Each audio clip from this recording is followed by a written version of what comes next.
My mom threw away my business card saying, "You're wasting your time, you'll never succeed anyway." I said nothing. 6 months later, she was crying at my company launch. I remember the exact moment the first crack formed. It was a Thursday afternoon. I had just picked up my first set of business cards, a simple design, nothing flashy. Black lettering, white matte finish, clean and professional. They weren't just cards to me. They were a promise. Proof that, for once in my life, I was daring to believe in myself. I walked through the front door of my childhood home feeling lighter than I had in months. Maybe, just maybe, I thought they'd be proud of me this time. Maybe they'd finally see me as more than the dreamer they pitted behind tight smiles. I left the box on the kitchen counter while I went to grab a drink. When I came back, she was standing there, my mother Karen, in her crisp blue cardigan, flipping through the cards with an expression that made my stomach twist. "Waste of time," she muttered, her mouth curling into a sneer. Before I could say anything, she tossed the box into the trash. The whole thing. Cards and all. Like it was nothing. "You're wasting your time," she said louder now. "You'll never succeed anyway." She didn't look at me when she said it. She didn't have to. Those words hit harder than any slap could have. All the air rushed out of me, and I just stood there, hands numb, throat burning. I wanted to shout. I wanted to grab the cards out of the garbage and wave them in her face, to beg her to believe in me, just once. But I said nothing. Something in me broke quietly, the way glass fractures when you pour boiling water over it. You don't see the shatter until it's too late. And that was the last day I ever asked for her approval. The house felt colder after that. I stayed for dinner that night, picking at my food while my mother chattered on about someone else's son, Evan the doctor, Daniel the lawyer, every name a reminder of what I wasn't. I smiled when appropriate, nodded when expected, and felt nothing at all. Later, when I went to take out the trash, I saw them again. My business cards.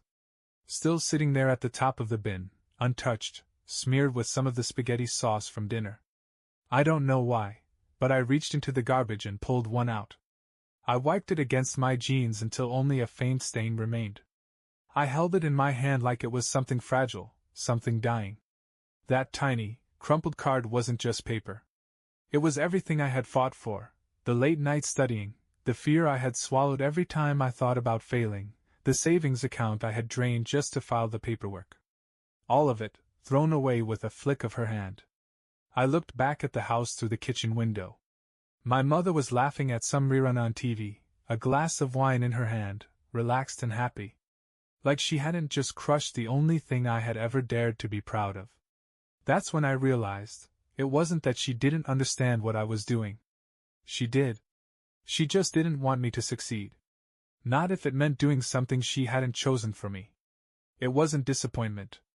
It was sabotage. And I was finally done pretending otherwise. I didn't say a word that night. Not when she laughed with my father in the living room, not when she kissed me on the cheek absent-mindedly as I left. I drove home in silence, the business card still clutched between my fingers like some bruised relic. In the parking lot of my tiny apartment complex, I sat behind the steering wheel for a long time, engine off, watching the windows frost up around me. "You'll never succeed anyway." The words echoed in the small, suffocating space, louder than any shout could have been. I thought about everything I had sacrificed to get here. The friends I'd drifted away from because they didn't understand why I worked nights and weekends. The relationships that crumbled because I didn't fit into their neat plans of stability. The chances I passed up because I couldn't afford to lose focus. All for this dream that now sat, battered and stained, on the passenger seat. It would have been so easy to turn back that night. To say, "She's right." To put the dream away, call it foolish, blame it on being naive. A part of me wanted to. The tired part. The lonely part. But then something inside me, something small and stubborn and furious, snapped awake. I realized I had spent my whole life waiting for her to clap for me. Waiting for her to be proud. Waiting for her to say, "You're good enough." And the truth hit me harder than anything she had ever said. She was never going to say it. No matter how hard I worked. No matter what I achieved. She didn't want to see me rise. She needed me small. She needed me to need her. And that night, sitting in my frozen car, I made a decision that would change my life forever. I would stop building for her. I would build in spite of her. I picked up the crumpled card, smoothed it out against my knee, and whispered into the empty car. "You're wrong." I didn't sleep that night. Instead, I opened my laptop and started rebuilding, brick by digital brick, everything I had dreamed of. No applause. No encouragement. No safety net.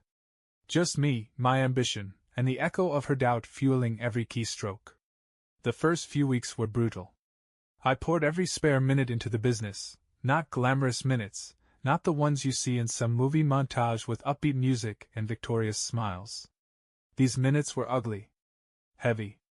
Lonely. I woke up before dawn, worked my 9-to-5 job like a ghost, then came home to grind until my eyes stung from staring at spreadsheets and empty order forms. Some nights, I fell asleep with my laptop still open, the glow from the screen burning the outline of unfulfilled dreams into the back of my eyelids. There were no congratulations. No one checking in to ask how I was doing. The phone stayed silent, except for the occasional group text from my family, usually some update about my cousin's engagement, or my brother's promotion. Nothing about me. Nothing ever about me. I started bleeding parts of my life away. First, it was sleep. Then, friends stopped calling. You can only say, "Sorry, I'm working," so many times before people stop inviting you. Then the few dates I managed to set up fizzled out. No one wants to date a man whose passion leaves no room for dinners or weekends away. I remember one night clearly, probably because it almost broke me. I had just finished a marathon session fixing a last-minute disaster with a supplier. It was 3:12 a.m. My tiny apartment smelled like burnt coffee and failure. I leaned back in my chair, staring at the ceiling fan spinning uselessly, and for the first time in a long while, the thought whispered in my head. Maybe she was right. Maybe I really was wasting my time. Maybe I was destined to always be the one in the background, clapping for someone else. I buried my face in my hands and sat there, breathing in the thick, stale air. But then, out of habit, my eyes drifted to the corner of my desk, to the single, stained business card I had taped to the wall above my laptop. Still here. Still standing. Still fighting. I didn't pick myself up because I was strong. I picked myself up because I was angry. Not at the world. Not even at her. At the idea that she could still be right about me. That night I made a vow. If I was going to fail, I was going to fail screaming. I was going to fail giving every last drop of blood and breath and belief I had. But if I succeeded, I would do it without her. Without needing her approval. Without her even being able to claim a single piece of it. If there's a hell designed for the living, it looks a lot like chasing a dream no one believes in. Those 6 months were a kind of war. Every day, the battlefield reset, and every day, I had to drag myself across it again. There were mornings when I woke up to a new problem, a delayed shipment, a sudden bill I hadn't planned for, a website glitch that tanked my pre-orders overnight. Each disaster chipped at me, but I kept moving, kept bleeding time and energy and money into a future that felt more imaginary than real. I learned to live on 4 hours of sleep and a diet of cheap black coffee and dollar store ramen. I learned how to smile through networking events where no one remembered my name 5 minutes after shaking my hand. I learned how to swallow every instinct that wanted to scream. Notice me! Please, just notice me! Because no one was coming to save me. Not a single person. There was a day, maybe around month 4, where it almost ended. The account dipped into the negative. I was sitting in my car, parked outside a rundown laundromat because I couldn't afford to fix the broken machine in my building. My phone buzzed with another rejection email, this one from a supplier I had pinned all my hopes on. It felt like the universe had its boot on my throat, daring me to say the words. I quit. I stared at my reflection in the windshield. I barely recognized myself anymore, unshaven, hollow-eyed, clothes wrinkled and hanging loose from the weight I'd lost. A part of me whispered, "You don't have to keep doing this. No one would blame you. You've suffered enough." I leaned my forehead against the steering wheel. And for a minute, A long, dangerous minute, I considered it. But then, somehow, my hand drifted to the glove box. And tucked inside, worn and creased from the months of moving it back and forth, was the last surviving business card. I pulled it out, running my thumb over the faded ink. "You'll never succeed anyway."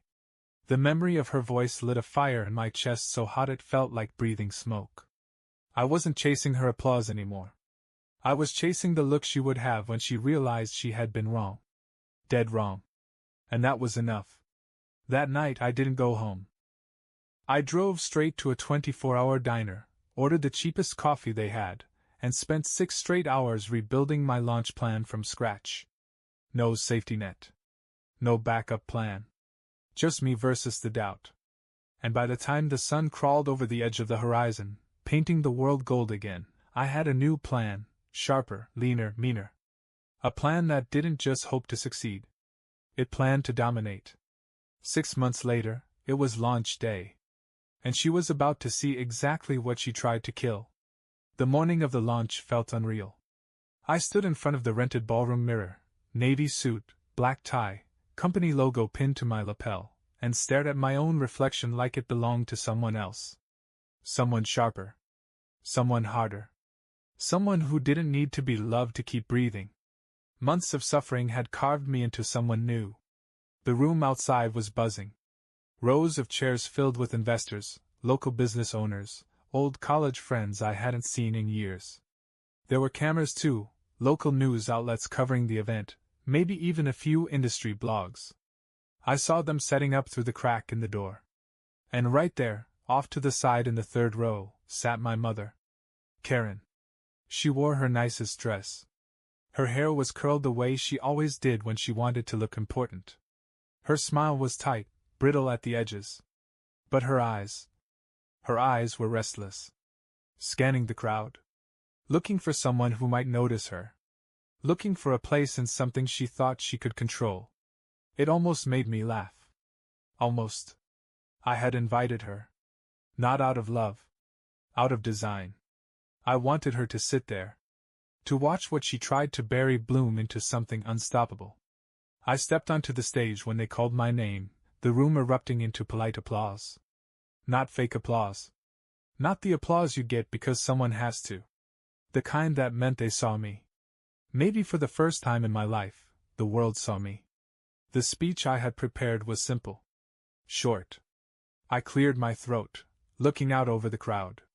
6 months ago, I started building something that most people told me was impossible. I said, letting my voice steady itself against the silence. They said I was wasting my time. That I would never succeed. I paused, just long enough for the weight of the words to sink in. I didn't name her. I didn't have to. The people who mattered would know. Sometimes, I continued, my voice harder now, the people who are supposed to believe in you are the first to bet against you. Sometimes the closest voices are the ones trying hardest to keep you small. Not because they see your limits, but because they fear what you might become without them. I let the silence stretch, let it fill every corner of the room. I saw her out of the corner of my eye, saw her stiffen, saw the way her hand trembled on the strap of her purse. Today, I said, we're not here because it was easy. We're here because I decided their doubts weren't bigger than my belief. The room burst into applause. Real, raw, earned applause. And for the first time in my life, it wasn't for surviving. It was for winning. The moment I stepped off the stage, she was there. Pushing past people she barely knew, her heels clicking too fast against the polished floor, her eyes wide, not with pride, not with joy. With desperation. "Matthew," she said, her voice trembling as she reached for my arm. For a second, for the briefest second, that old instinct rose up inside me, the boy who wanted his mother to see him. To hug him. To say she was proud. But that boy was gone. Buried under every silent dinner, every dismissive laugh, every crumpled business card. I stepped back, just enough that her hand caught empty air. She faltered, blinking. And for the first time, I saw her clearly, not the woman I had spent my whole life chasing, but just a person. Small. Fragile. Fallible. "Matthew, listen." She started, her voice cracking. I didn't know, she said. I didn't think. I shook my head slowly. You didn't want to think, I said quietly. You didn't want me to be more than what you decided I could be. Tears welled up in her eyes thick and fast, but I didn't move to comfort her. Not this time. You were supposed to protect me, I said, keeping my voice low. You were supposed to believe in me even when no one else did. That's what parents do. Please, she whispered. Can we just start over? The question hung between us, heavy and useless. I could have said yes. I could have let her cry into my suit jacket and pretend that this moment was enough to erase everything. But it wasn't. And it never would be. I straightened my tie, feeling the calm settle over me like a second skin. I'm grateful, I said. Her face lit up for half a heartbeat. I'm grateful, I repeated, because you taught me the most important lesson of my life. I leaned in closer, my voice like steel wrapped in velvet. Sometimes family isn't who stands beside you. It's who you leave behind. Her mouth opened in a silent gasp. But I was already turning away. I walked back into the crowd, into the future that had no room for her. No backward glances. No second chances. No more waiting for love that was never coming. And as the applause swelled again for the next speaker, I slipped the last business card from my pocket, the one I'd kept all these months, and tucked it into a planter near the stage. A gravestone for the life I had finally left behind. The days after the launch felt like walking out of a long, dark tunnel into blinding sunlight. Everything looked the same apartment, the same city streets, the same cheap coffee shops, but I wasn't the same. Not anymore. I thought there would be a part of me that missed her. That wondered if I had made the right choice. That wrestled with the idea of reaching out, of patching things over with a polite conversation and a forced holiday dinner. But the silence that followed was peaceful. Not hollow. Not lonely. Just clean. She tried calling once. Twice. 3 times. I never answered. Each missed call was like another stone laid in the foundation of my future, a wall between the man I was and the boy she wanted me to stay. About a week later, an envelope arrived in my mailbox. No return address, but I knew the handwriting immediately. Tight, controlled cursive, like she thought if she pressed hard enough, she could force me to come back. Inside was a letter. A short one. I'm proud of you, it said. I just didn't know how to show it before. Can we talk? I stood there for a long time, reading the words over and over. Feeling nothing. Not anger. Not sadness. Just clarity. You don't owe someone a second chance just because they finally realized they were wrong. I folded the letter carefully and dropped it into the trash, right on top of a pile of old pizza flyers and junk mail. It belonged there, with all the other things that didn't matter anymore. The weeks turned into months. My company, the one no one believed in, started to grow. Not overnight. Not in some dazzling, overnight success kind of way. It was slow, gritty, and real. The kind of growth that sticks because it's earned, not given. New clients came in, not because of flashy ads or desperate sales pitches, but because of the work. Word spread. Trust built. Bit by bit, brick by brick, the life I had dreamed of began to take shape. There were moments I wished I could have shared it with someone. When I signed my first major contract. When I got the keys to my first real office, a tiny space downtown that smelled like new paint and fresh starts. When I sat alone at my desk one evening, the city lights glowing outside, and realized I made it. And not once, did I reach for my phone to call her. Not because I was angry. Not because I wanted to punish her. But because I had finally learned. Some victories aren't meant to be shared with the people who doubted you. Some victories are private. Personal. Sacred.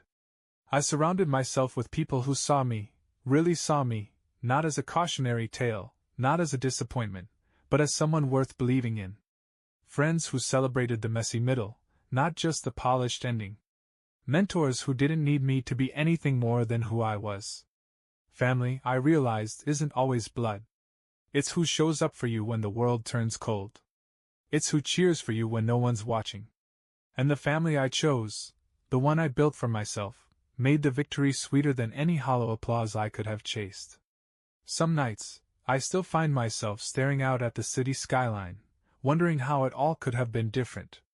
If she had believed. If she had just tried. But then I remember. If she had believed in me, I might have stayed small. I might have kept waiting for someone else's permission to live a life worth living. In a strange way, her rejection wasn't the curse I thought it was. It was the beginning of everything.